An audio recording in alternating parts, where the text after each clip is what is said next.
Hey guys, welcome back to Telltale. This is Emily. This is Greg. And today we're going to talk about fantasy versus realism. Yes. And the idea here is that, we're both heavily into more imaginative literature, fantasy, science fiction, horror. But we have, while Telltale is, how should I put it? We're not here just to do fantasy and science fiction. We're here to look at all great books and consider all great books. But we do have kind of a preference for more imaginative work. Some people won't touch anything fantastic. If it's a little surreal, magic realism, science fiction, fantasy, horror, they won't read it at all. They want realistic stories. And in reading, in my quest to read everything by H.G. Wells, of course, I'm coming across where he basically created the science fiction genre, and then after he did that, I was just watching a documentary today on YouTube about him. It was originally done on the BBC, and they do good documentaries. Oh yeah, and in this documentary they were talking about how around 1901, 1900, Wells wanted to be a more serious writer. He was a popular writer. He was rich off those popular stories, and he became famous, and he had money to build this really nice house, but he wasn't being taken seriously as a writer the way his friends like Henry James or Joseph Conrad were being taken at the same time. And he wanted to be taken more seriously as a literate writer. So he turned his attention to writing, first of all, Love and Mr. Lewisham, and then after that, Kipps and Anne Veronica. And these books did establish his reputation as a literate writer. But they were realistic books. They were social realism, like Henry James was writing. Now, why is there that difference? Why do some people prefer more imaginative and other people prefer more realistic? Why is there that, what's the word I want? Prejudice that only social realistic works can be taken seriously as literature? And so that's why what I suggested that we discuss today and kind of bat around our ideas. Totally unscripted, totally off the cuff. We're just going to see what we talk about. So go for it. All right. So not long ago, I had joined a book club with some ladies. With COVID, it ended up having to fizzle out for a little bit just because we all were busy and trying to emotionally cope with, COVID.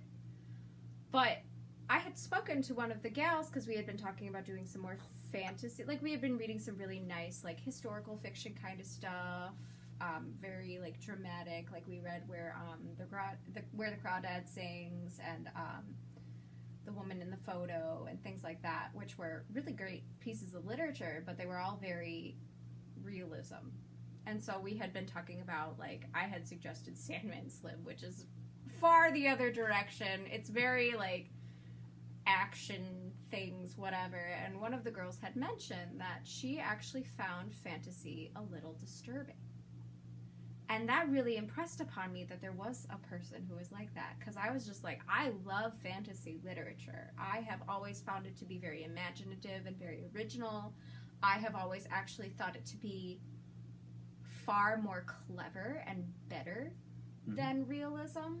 Just because it is harder to build a world that doesn't exist than it is to build a realistic world that we live in that talks about your mundane, everyday, today stuff.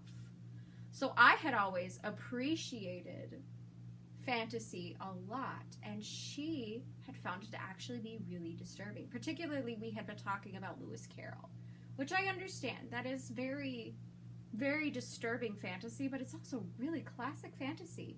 So it made me very aware that there are people who genuinely dislike how unnerving it is to think of a world outside of this one. And I thought that was very, very interesting and fascinating, but it also like was very jarring to me because I'm like, there's a whole bunch of genres you're missing out on and great authors you're missing out on. And there was this moment of panic where I felt like I had to defend myself about it, but then I realized, people are allowed to have that feeling towards things. But then it made me wonder what caused it to be disturbing to that person. That was something I had just never thought about, fantasy being disturbing, because it wasn't real. What's there to be upset about? Yeah. But apparently, innately, that's upsetting that it wasn't real. That's a concept I had never thought of. That is strange. Yeah. It's realistic literature is actually a very new concept. You go back before the 1800s, and there's very little, maybe some of Shakespeare's works, but there's very little in any of the literature that doesn't have any moments of fantasy. And even Shakespeare wrote about ghosts. Yeah, he had paranormal elements. He had Midsummer Night's Dreams with fairies. But it also had that realistic aspect as well. Mm-hmm. It was kind of a dual story that way. Yeah, but if you go all the way back, the Iliad and the Odyssey, which we read over the summer, those are very fantastic. Maybe back then people believed it was real, all the gods of Greek mythology. But of course today we don't buy it for a minute. It's total fantasy to us. And you can't read those books without seeing, well, yeah, this is like laying the groundwork for all the fantasy books we've got today. And then you get to the Divine Comedy. Okay, once again, that's based on Christian thought. But it's still when fantastic. It was written, people probably thought it was realism, but to us today, it's a lot more fantastic. Paradise Lost, of course, some of Shakespeare's work, Spencer's work, even books like Robinson Crusoe are seen as proto-fantasy, proto-science fiction works. And then you get into the Gothic period, starting with Castle of Otranto and running through all, the mysteries of Udolpho and the Monk and Frankenstein, Dracula, everything by Edgar Allan Poe, and you have this very fantastic literature. Now, about that time, you started having people like the Brontes the Bronte sisters, Jane, Charles Dickens, but even Charles Jane Dickens Austen. wrote about ghosts. That's true. Mark Twain wrote a time travel story. I mean, all these people, they were writing about more real life, but Jules they did write a lot of fantastic stories. And the fantasy story, especially, there was a strong interest in the 1800s in the occult and doing seances to contact the dead. And that went well into the 30s, 1930s. Yeah, a lot of movies in the 30s and 40s. You have people sitting down to a seance. And, you had Sir Arthur Conan Doyle was a huge part of the occultist movement, and like he was also an avid writer. He had his fantasy stuff, he had his fictions, he had Sherlock Holmes. Like he did the whole spectrum of genres. Yeah, so people were heavily into that, and literature. A lot of what was written was heavily into that. And then, of course, you have the children's literature that came out, Alice in Wonderland, The Wizard of Oz, that were very fantastic. And then H.G. Wells wrote all his science fiction. Then later we had like Tolkien and C.S. Lewis, who were kind of trying to pay homage to more ancient fantasies, but also, like, at least in C.S. Lewis's realm, he was trying to be allegorical with biblical reference, whereas Tolkien was just trying to do Anglo-Saxon myth. But they were heavily influenced by the early English literature of the stories of King Arthur, Sir Gawain and the Green Knight, Beowulf, that have a lot of fantastic elements. You have dragons, you have sorcerers, you have monsters, all kinds of fantasy going on there. So for thousands of years, literature relied very heavily on fantastic elements. And then in the 1800s, you started having some of these writers like Thomas Hardy that would write about everyday real life. And they became very popular, but they're the exception, not the rule, in the greater history of literature. And a lot of that, I think, was because women back in the day were starting to be more educated, and they needed things to read that their families thought were safe. Could be. Because women were weirdly sheltered during such a highly sexual age. But it ended up being, a lot of it was just like people, it's these influxes, I think, of conservatism as well that kind of happened, that started creating a demand for that. Yeah. Where people were trying to become a little bit more religious because of the occult stuff going on. You had the opposite of thing where people were becoming more interested in their religion because they were afraid of the occult influence. And it was almost, I wonder how much of that, I should say, is a combat to that, and to see that, oh, well, now we want to protect our wives and daughters who are more educated, and they need something to read that's more appropriate for them to read, instead of, you know, time traveling with handsome men who might make you stumble. Yeah. Whatever. But yeah, it's so interesting to wonder how much of the social influence conditioned people to have this feeling that fantasy was bad or wrong or not considered high literature. Mm-hmm. I think there's probably more of that at play than we realize. Yeah. But I keep coming back to the fact that people love this stuff. Yeah. It's being consumed. Most of the super successful movies have been science fiction fantasy. Most of the super successful books have been science fiction, fantasy, and horror. Even a lot of high literature has fantastic elements, like Kafka or Anna Kavan. You have a lot of surrealism and fantasy going on, even in the canon of high literature. And not to put down realistic books, but the prejudice against the more fantastic literature seems misguided and uninformed. It's just not being realistic to what literature has been for thousands of years. And the fact that the storytelling tradition, going way, way back to the earliest bards, was mostly telling fantastical stories. It's the tradition, it's a part of all of our cultures, not just Western culture, but all the other cultures have that same thing. It goes all the way back to the mythologies and the roots of mythological stories. Reading Joseph Campbell will illuminate a lot of those connections, and how that really today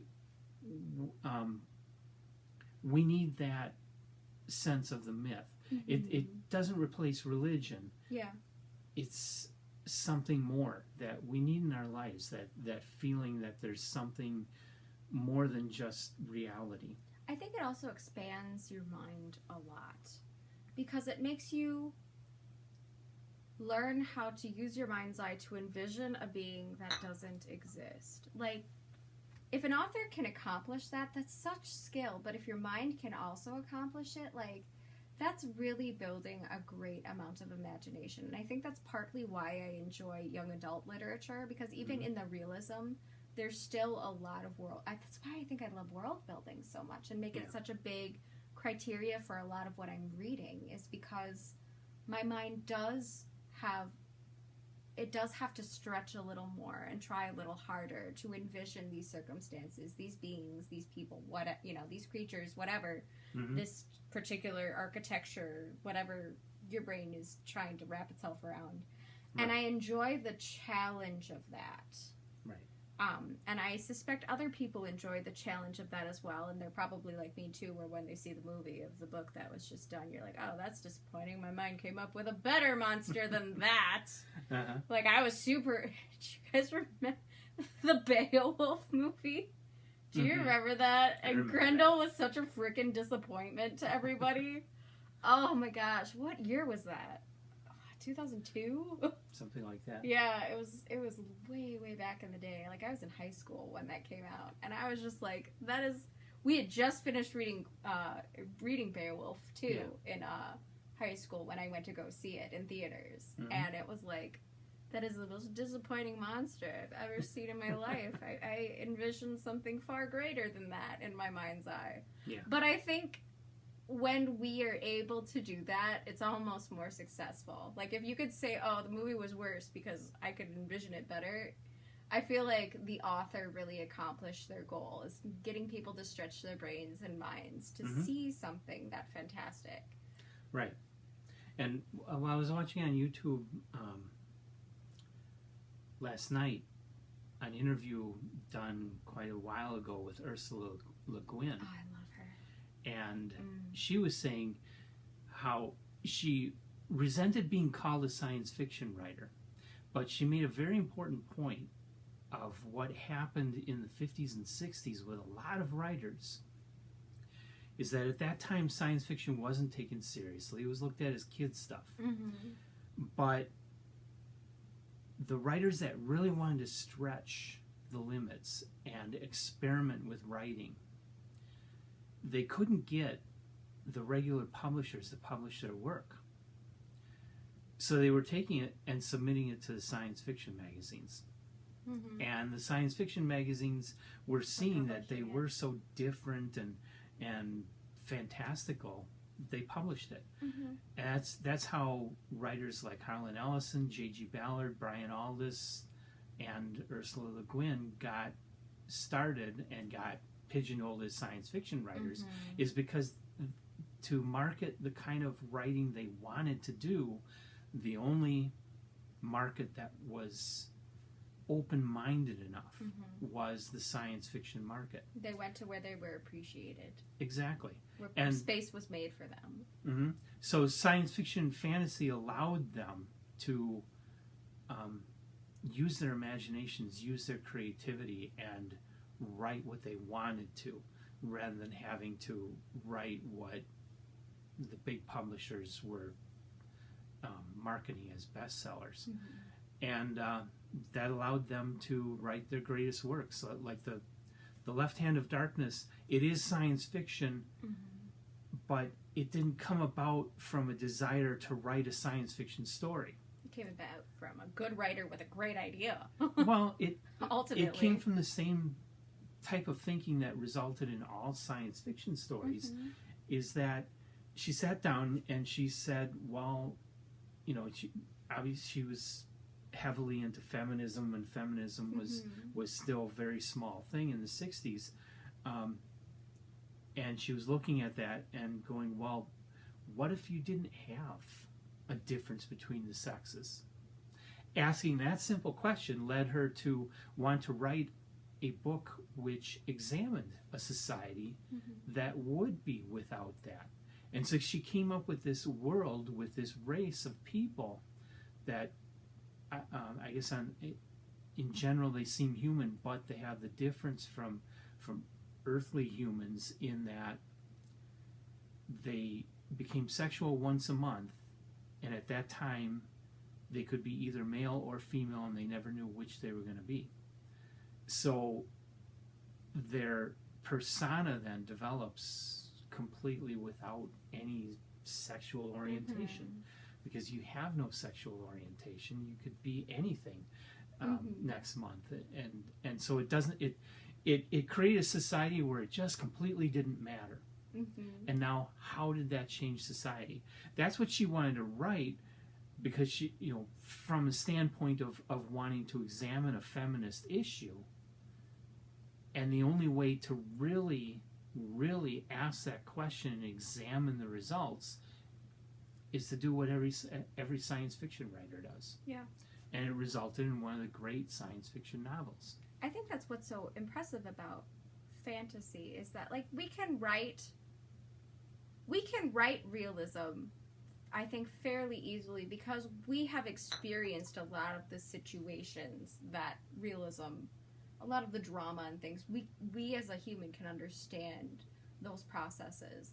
But fantasy comes from having this curiosity about a question. What happened? Like, I have this idea for a story where it's a system where there's no correctional institutions. They're not institutionalized. But it's going to have a fantastic element because it will require telepathy and empathy in order to, like, build this. Someday I'll write it, guys, I promise. But the idea is, like, what happens if you have a society that doesn't have a correctional institution? Mm-hmm. What if there's a way to telepathically connect you to the person you wronged? Yeah.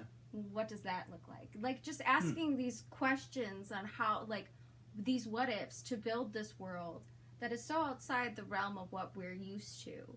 And that's all. And honestly, though, I feel fantasy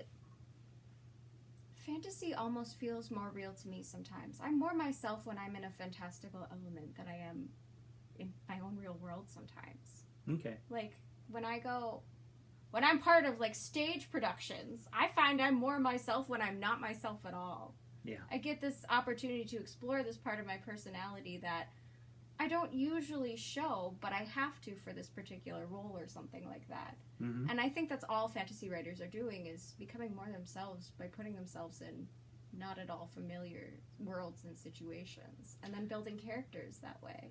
Yeah, but they're definitely using, they would write realistic novels if their idea could fit a realistic situation. Mm-hmm. But they got this idea that just can't be written about by writing about our everyday lives. Mm-hmm. 1984, for all the political cartoons, our world is not like that. Mm-hmm. And so you can't write a realistic novel about at least not here in America, that would be 1984. To make that point and show what we should try to avoid, you have to come up with a society that takes things to more of an extreme, and so then it has to depart from realism into what we call science fiction. Mm-hmm. But it's really a thought experiment of what if. What if our world had this happen? What if Hitler had won World War II? What would the world be like? Man in the High Castle. Well, Man in the High Castle, actually, it's a little more complex than that. Yeah, it's a little more complex than that. Philip Dick is an extremely imaginative writer, and he's another one. His imagination could not be confined to reality. He had to go in these alcohol and drug fueled crazinesses that just took him to these really wild places, and in doing so wrote some great fiction. H.G. Wells wanted to make the point about colonialism when European countries were going down to the Congo and just totally exploiting the land and the people. But he couldn't do that without offending people in his own society. He couldn't just write a realistic novel that blasted that whole situation. So he wrote The War of the Worlds that said, well, what if the shoe was on the other foot? Yeah, exactly. What if we took it to this extreme and now you have to deal with it? Yeah, and in doing that, he brilliantly took you as a Victorian British citizen and put you in that other society where now you're being the minority and destroyed, and your whole world turned upside down.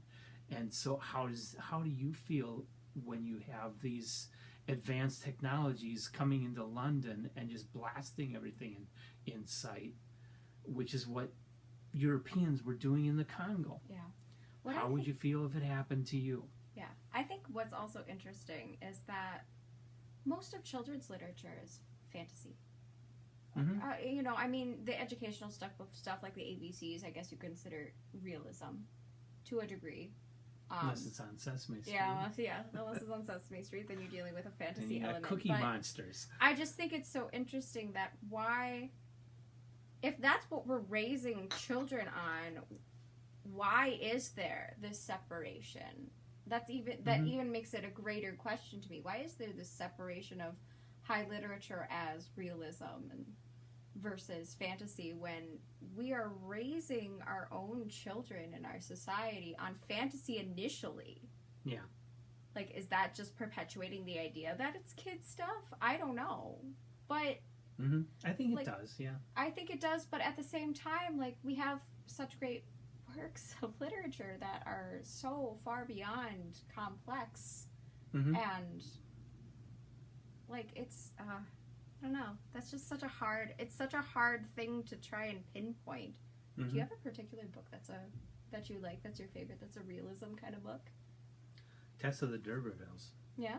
Thomas Hardy. Okay. He was realist, and it's about how a young girl is sent. She's in very poor circumstances on a farm in the country, and her family used to be part of an aristocratic family that had a lot of money, and they hear about this guy that is one of them, and they send her to try and get him to help them out because they're in such dire straits. Well, this guy, he isn't a true D'Urberville. He inherited the name by buying the property, and so then he just takes total advantage of Tess, and that sets her on a path to social and moral ruin in her life. And it's a powerful story. Very, very realistic, very much the kind of thing that really did happen to people. But on the other hand, if it happened on another planet with aliens, how would it really be that different of a story? The character could be the same. Obviously doesn't need to be, but the difference in many cases is slight.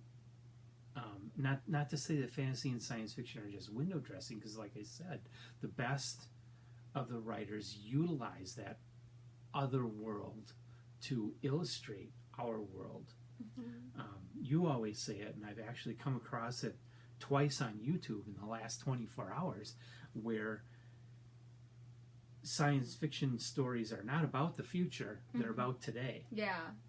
They just have the story is taking place in the future, but the whole It has point of social the story commentary is about to when it's written. illuminate ourselves here and now.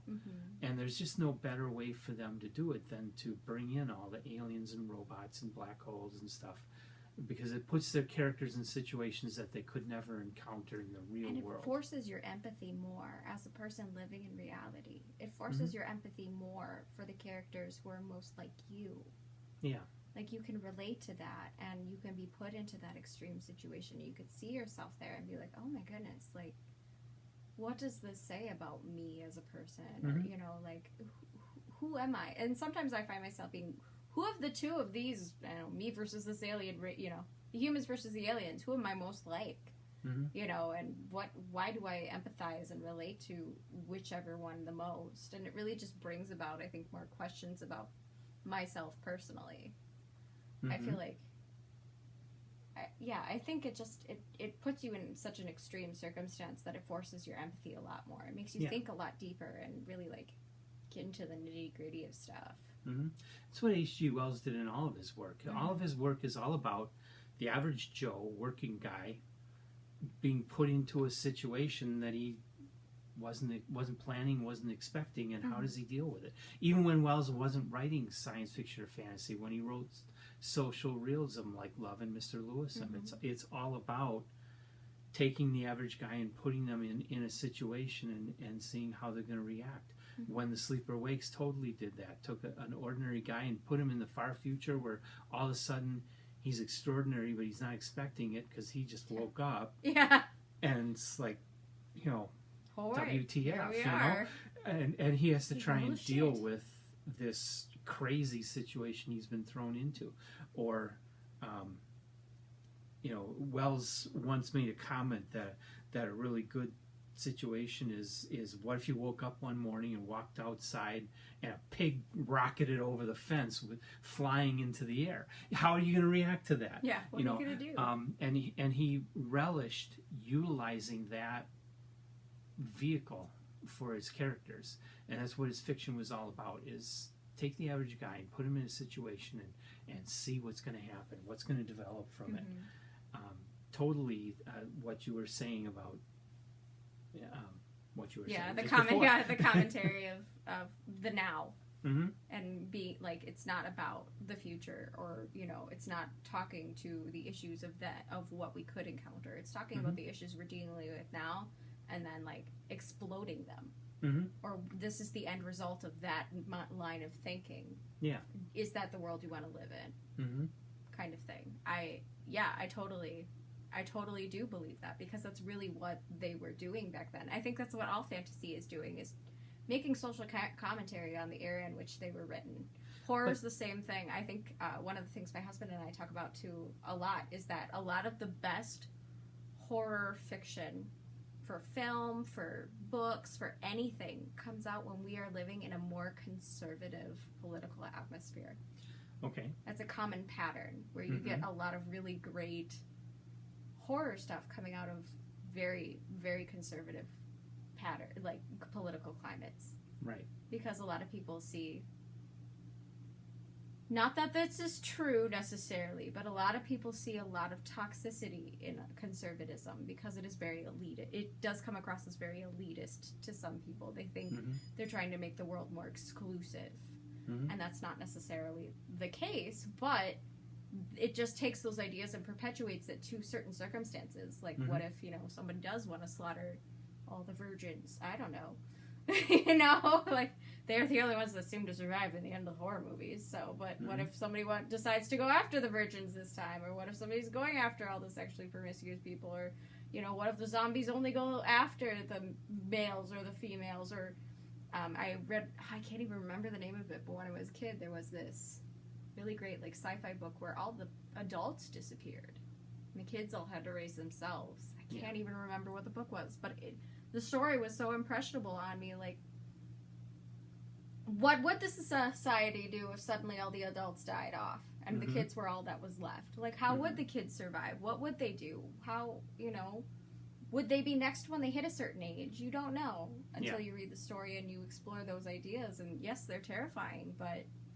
I think they're important to understand more about human psyche. Because, we can get it either way, from realism or non-realism. But I think the extreme situations really help enhance the empathy that people experience. Right. Personally. Right. Because I love both. And realistic fiction, I started out just liking science fiction. But when I read books like The Old Man and the Sea, The Grapes of Wrath,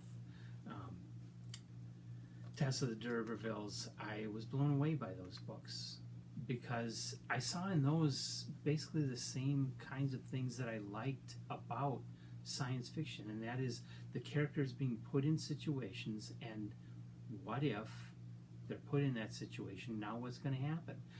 Analyzing how those people either grow or don't grow, either succeed or don't succeed, depending on their circumstances, and analyzing how how the psyche handles the situation too, and where they go with it. And I think all fiction is ultimately about that. Even science fiction, fantasy, horror, it's ultimately about that what if a person wakes up one day and this is his life, or her life, sorry. This is their life. I think we haven't touched on enough, though, of the realism thing, because we also have to agree that there are some things, like sometimes the truth is stranger than fiction. Like sometimes you encounter really interesting, like I just, not long ago, finished reading The Lady in Gold. What a wild ride of a story. It was a true story, too. Like, this really happened. Or like The Diary of Anne Frank. Holy shit. Like, that really happened. These atrocities happen to people. Like, especially when we talk about the Holocaust, the truth is stranger than fiction. But it's almost bringing about the reality of horror, which we also often think is fiction. But think of The Diary of Anne Frank somehow having been written in 1650. That Holocaust couldn't have happened with the science in 1650. It happened because of the science of today. Yeah. That would have been a totally fantastical story back then. Bombs raining out of the sky, train loads full of people going and being put in gas chambers. What is that? They didn't have that in 1650. They didn't know any of that stuff in 1650. So that's the other thing is that today, you know, and like write the history of 2020 and go back to 1940, and it's a science fiction novel. Yeah. You know? Especially the iPad. Yeah. But, you know, things like the pandemic and how we're dealing with it, this is totally science fiction. We're living it. I'm really excited to see some of the literature coming out of now, you guys. Wait in 10 years and this is going to be a great time. Great time. Could be. But, you know, so the realistic story could be totally fantastic if just moved to a different era.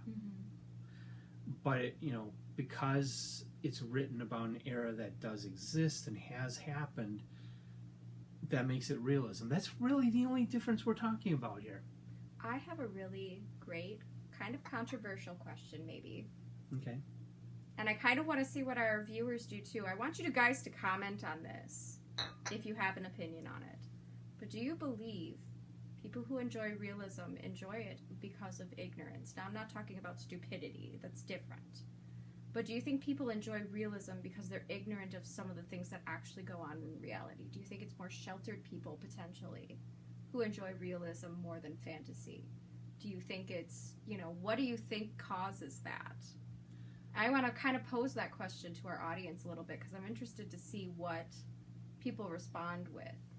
Just because in my mind, I mean, I love realism just as much as the next thing, but I tend to love realism where I learn something that I was ignorant about before. And I think that's why I also like some more, like more recently, I've been getting into a lot more like bio books where it's biographies of things or situations or timelines or, you know, whatever, or it gives you a history of something.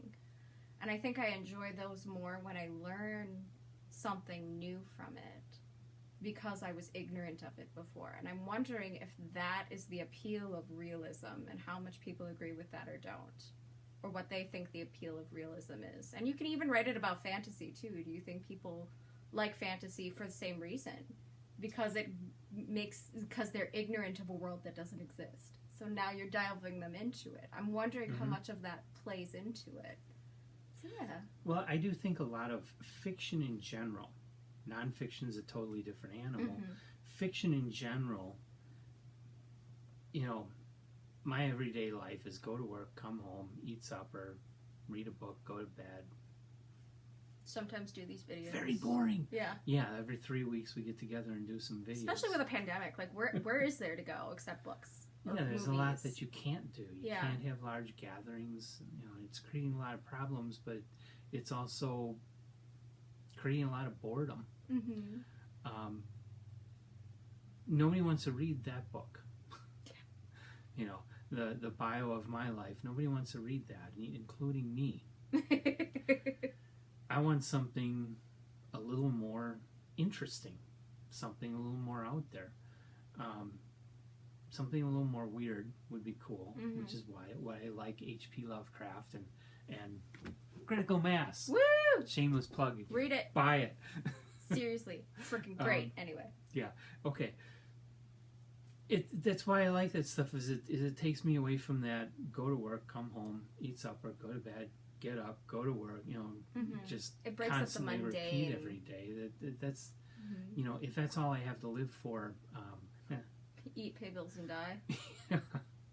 There's not much to live So I for. could live 1,000 lives through 1,000 books. Yeah. Or even in one if there's 1,000 characters. You can read books or write books or paint paintings. I paint paintings, and it takes you to you get to build that other world, or read about somebody who built that other world, and get something a little more interesting for a while. Even out of the realistic books. You know, even reading Tessa the D'Urbervilles, it wasn't talking about my life. I don't live on a farm. I don't live in England.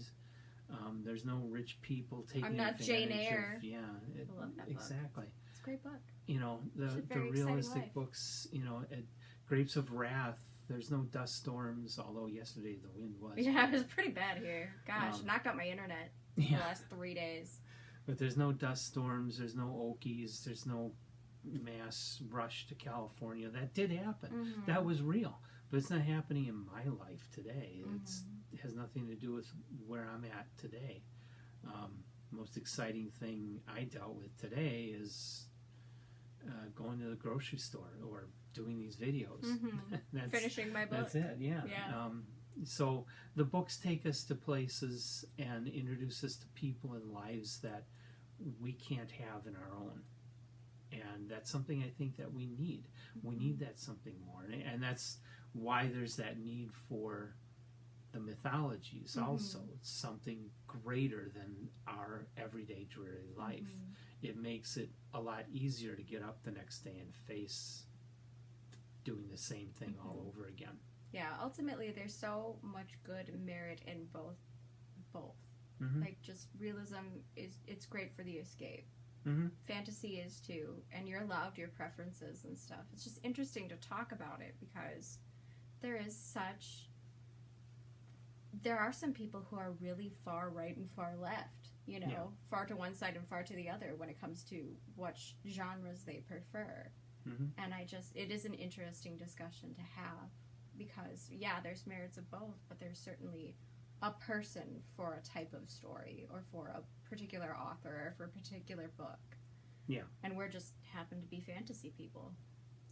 Yeah, well, I mean, I'm a book person, but I do have the preference of fantasy. I do prefer it. Yeah, and I tend more towards science fiction, but like I say, I've read Hemingway, I've read Steinbeck, I've read Thomas Hardy. I'm getting into H.G. Wells' non-fantastic works.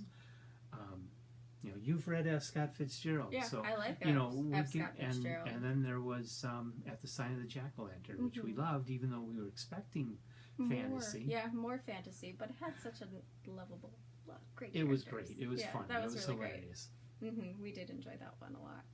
So, you know, that journey through fiction can take you either to realism or fantasy, you know, or imagination, and still give you the same thing. You're still going to the same place and going through that same process and wanting it for the same reasons, whether you're reading Tolkien or reading Hemingway. For sure. Yeah. And of course, it's made all the better if the book has some great ideas, like Hemingway or Wells or Tolkien. Yeah. Ultimately, it's whatever you enjoy the most. That was a fun discussion. I could probably talk even more about it. I could talk about this for hours, I'm sure. But we do eventually have to stop the video, so. Yes, I'm going to run out of batteries soon, probably. Yeah. So I think that's all I'm going to say about it, if you have anything further. That's all I got. All right, cool. Well, yeah, let us know your thoughts. Feel free to comment on the questions we posed to you and what your thoughts on realism versus fantasy or more fictional, fantastic fiction. And also post like favorite authors, book recommendations, anything you want us to read. We are so open. We're wide open when Subjects it comes to for videos like this, because Absolutely. We're doing more of these because I am a slow reader and can't keep up with our reading schedule, so I've cut it way back. And I've had 4 books read in the last 2 days. I'm the opposite. Yeah. But yeah, so yeah, let us know what you guys think and give us recommendations. Like and subscribe, and we will see you next time. Bye. Bye.